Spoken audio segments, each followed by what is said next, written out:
Kita kembali dulu kepada Bapak Wisber Louis.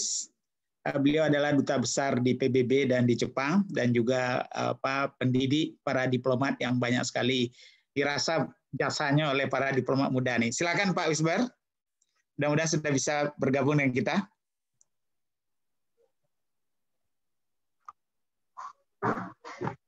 Assalamualaikum.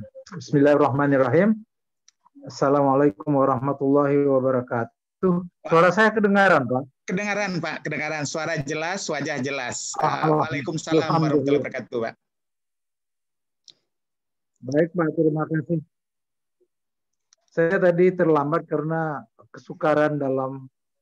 saya dapat kesukaran dalam koneksi, Pak. Sebab saya memang gaptek gitu ya. Assalamualaikum warahmatullahi wabarakatuh. Pertama-tama saya ucapkan selamat kepada Diaspora Network, Minang Diaspora Network Global atas acara yang luar biasa ini. Saya juga mengucapkan terima kasih khususnya kepada Bapak Profesor Dr. Pasli Jalal dan Pak Burmalis Ilyas atas undangan kepada saya untuk ikut serta pada acara yang luar biasa ini, Pak. Tema curah pendapat kita sekarang ini ialah diplomat Minang dulu, sekarang, dan pada masa yang akan datang. Timbul pertanyaan pada diri saya, pada umur saya yang sudah 86 tahun sekarang ini, dan sudah 21 tahun berstatus sebagai mantan dubes, termasuk kelompok yang mana saya? Jelas bukan termasuk kelompok diplomat Minang masa sekarang, atau masa yang akan datang. Saya baru bertugas aktif di Kementerian Luar Negeri tahun 1959.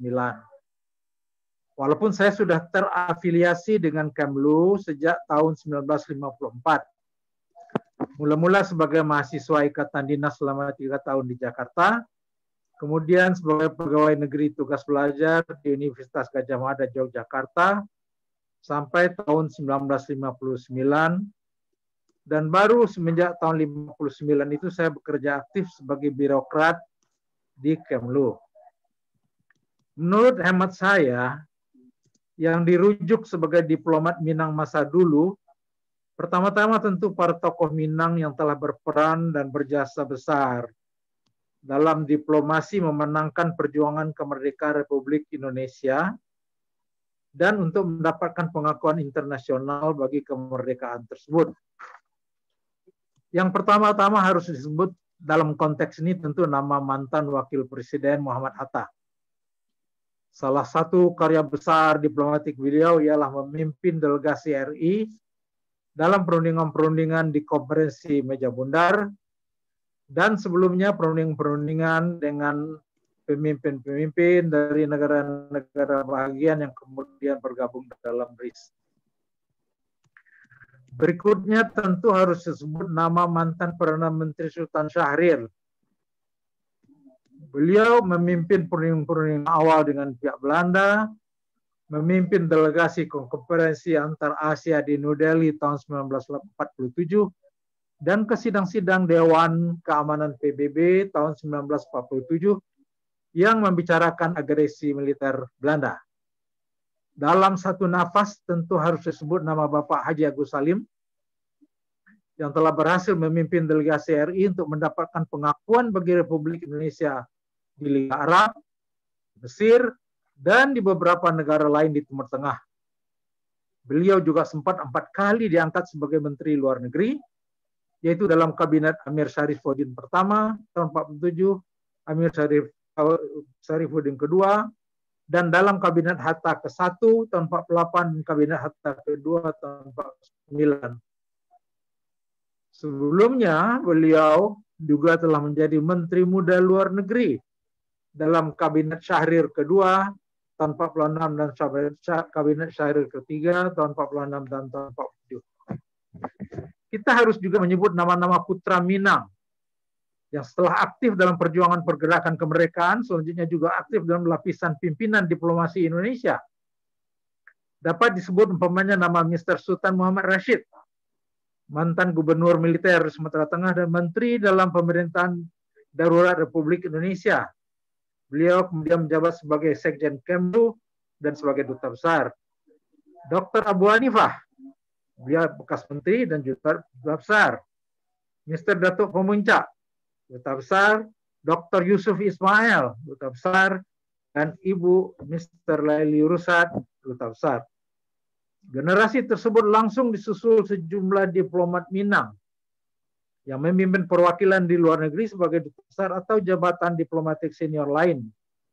Di antaranya yang saya bisa ingat, Mr. Muhammad Razif, Mr. Zairin Zain, Haji Dahlan Abdullah, Datuk Palimokayo, Brigjen Karim, Komodor Nazir, Sultan Usman Karim, Zainul Arifin Usman, Khairul Anwar Sani, Imrad Idris, Abdullah Kamil, Effendi Nur, Mr. Jailin Tamin, Kris Nurmatias, Sultan Barumsyah, Syamsu Baharsah, Ferdi Salim, Hasnan Basri, dan sebagainya. Saya kira juga harus sebut nama seperti Letnan Jenderal Hasanan Habib dan Letnan Jenderal Rais Sabin. Pada waktu Kemlu pindah dari Jogja ke Jakarta pada bulan Desember 1949, sangat perlu segera direkrut cukup banyak petugas diplomasi untuk di Kemlu Pusat dan di perwakilan. Untuk itu telah diselenggarakan kursus-kursus diplomatik dan konsuler kilat berdurasi 6 bulan bagi peserta yang direkrut dari seluruh Indonesia. Bersamaan dengan itu pula pada bulan Desember 1949 itu dimulai pula rekrutmen peserta pendidikan berjangka menengah selama 3 tahun bagi tamatan SMA yang dinamakan Akademi Dinas Luar Negeri ADLN di Jakarta sebanyak 6 angkatan. Saya diterima di ADLN tahun 1954 sebagai mahasiswa angkatan ke-6 terakhir dan selesai tahun 57. Kalau Pak Hasyim Jalal adalah mahasiswa angkatan ke-5 tahun 1953. Oleh Kementerian P dan K, tamatan ADLN diberi persamaan gelar akademik BA, Bachelor of Arts. ADLN mula-mula berada di bawah pengelolaan Kementerian P dan K. Baru tahun 1952, ADLN diserahkan sepenuhnya kepada Kemlu. Untuk petugas-petugas diplomasi bidang ekonomi, Kementerian Perekonomian juga menyelenggarakan Akademi Dinas Hubungan Ekonomi Luar Negeri. Selain itu, Kementerian Luar Negeri juga menyelenggarakan pendidikan sinologi, bekerja sama dengan Fakultas Sastra Universitas Indonesia. Dalam rekrutmen gerak cepat, jangka pendek, dan jangka menengah tersebut, rekrut baru berdarah Minang cukup banyak yang diterima. Jumlah tersebut melebihi rasio jumlah etnis Minang dibandingkan jumlah penduduk Indonesia secara keseluruhan. Tahun 1990-an merupakan dekade terakhir bagi para diplomat hasil rekrutmen gerak cepat dan jangka menengah tersebut berkarir aktif. Diplomat asal Minang yang memasuki profesi diplomasi melalui Akademi Dinas Luar Negeri mendapat giliran menjadi kepala perwakilan, baik sebagai duta besar atau konsul jenderal, mulai tahun 1980-an. Kecuali dalam angkatan pertama Desember 1949, pada 5 angkatan berikutnya selalu ada putra Minang.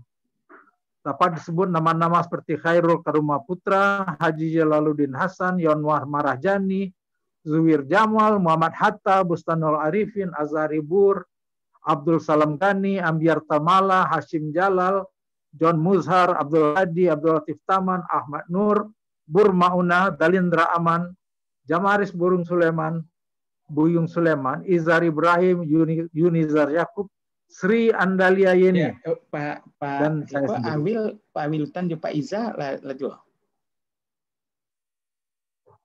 Dari 64 orang peserta ADLN angkatan ke-6 tahun 1954, 10 orang adalah putra Minang, diantaranya seorang Bundokan doang.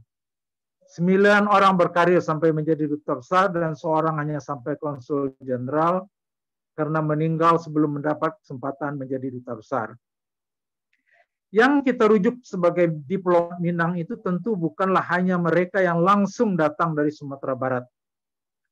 Cukup banyak rekrut baru berdarah Minang di Kemlu yang melamar sebagai alumni UI, UGM, Unpad, Unpar, Unair, Undip, USU, dan lain-lain.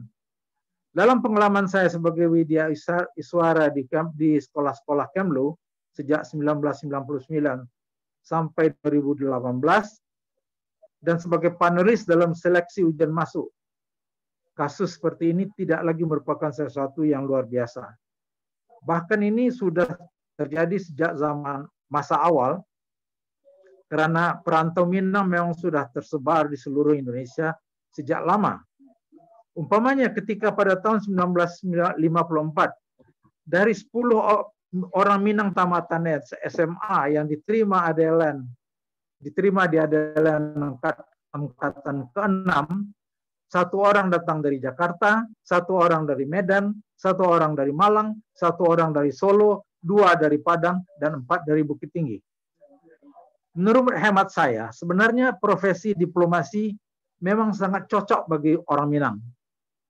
Karena yang namanya praktek diplomasi dan negosiasi sudah mengalir dalam darah orang Minang dan tersimpan dan diterapkan sebagai kearifan lokal.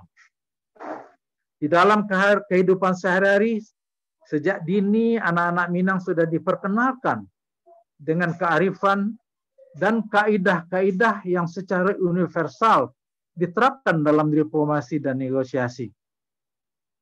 Kearifan diplomatik ini kebanyakan dirangkum dalam pepatah petitih dan petuah-petuah yang kita dengar sehari-hari sejak anak-anak. Sebut saja umpamanya pepatah Kato Bajawe Gayuang Basambui, Sarupo Maelo Rambui dari dalam tapuang, Rambui jan putih tapuang jan terserak, Barundiang sesudah makan, di ma bumi dipijak, di situ langit dijunjung, dan sebagainya. Saya masuk Kementerian Luar Negeri dan menjadi pejabat Dinas Luar Negeri Indonesia tidak sebagai tujuan utama. Setamat SMA tahun 1954, sebagaimana halnya dengan banyak teman-teman yang lain, saya berangkat ke Jakarta sebagai penumpang dek kapal KPM dan dengan dana sekedarnya dalam kantong, dengan tujuan melanjutkan pelajaran dengan ikatan dinas pemerintah di salah satu lembaga tinggi. Banyak kami belum punya ide sama sekali lembaga pendidikan mana yang menjadi tujuan kami di Jawa. Saya mendaftar dan mulai kuliah di Fakultas Hukum Universitas Indonesia. Sementara itu saya mendaftar juga untuk ujian masuk di Akademi Dinas Luar Negeri. Alhamdulillah bisa lulus. Saya kira cukup demikian yang saya sampaikan pada paparan pembukaan ini. Semoga bermanfaat. Wassalamualaikum warahmatullahi wabarakatuh. Terima kasih, Pak. Waalaikumsalam warahmatullahi wabarakatuh. Terima kasih banyak Pak Wisbar.